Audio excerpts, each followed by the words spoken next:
What's up, dude? Spencer-Mack here in the hot box. Sonic therapy, freaking hot.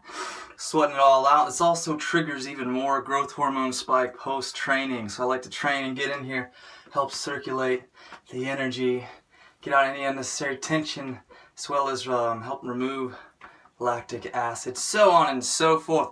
Anyways, important point here. When you're beginning a big trial of some sort, one very good example is if you're going on a fast or a cleanse, be really careful who you tell about it.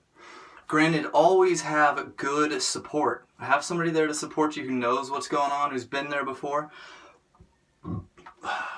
But other than that, be careful who you tell.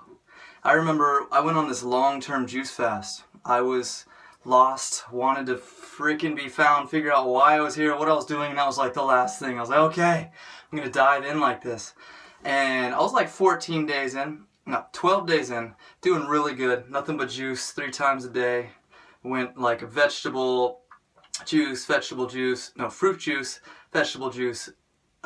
vegetable juice. And I remember on the 12th day, I was hanging out with my boss. I was like feeling super good. I had all these ideas firing. My boss was like, man, you've just been on point. You've been kicking ass. Like, he was really impressed with the work I was doing. And he was telling me like how good and healthy I looked. He's like, whatever you're doing, keep it up. Literally the next day, because I kept bringing my juicer to work, right, and juicing there. Literally the next day, I decided I was going to tell him, right, because he seemed to be supportive.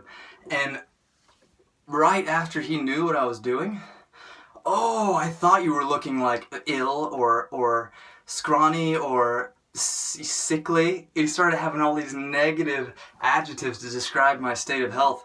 And I was like, wait, what happened? What happened to yesterday? I was kicking ass. I've been on point more than you've ever seen it. What's that all about?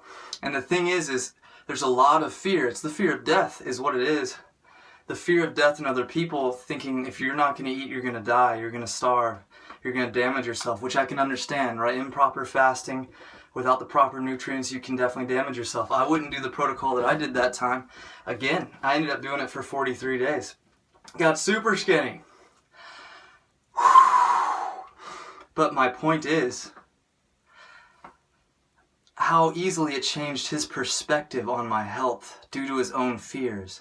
Now, I also had supportive friends at the time, which was very good. So really keeping it to yourself and to the people who support you, because when you're in those times when you're really trying to get through the darkness and the trials when you're fasting, because that's what you're doing, you're facing death.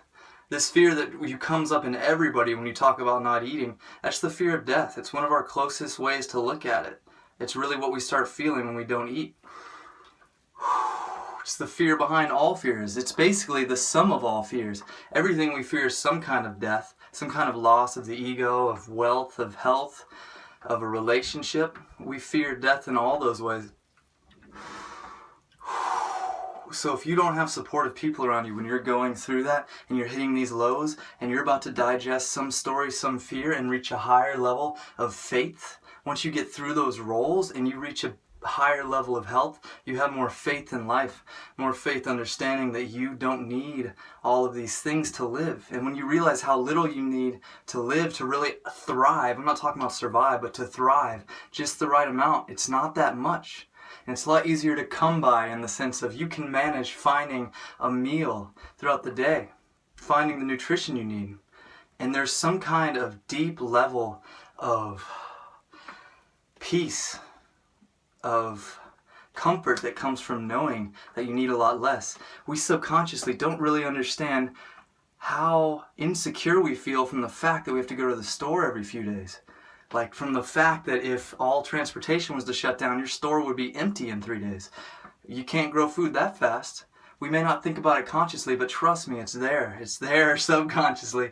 You don't start feeling it till you get to these deeper levels. So I wanted to share that. Make sure your friends that you do tell are supportive, and make sure you have an intelligent individual guiding you. And be true with yourself. Don't go through anything stupid to try and have some egoic outcome, all right?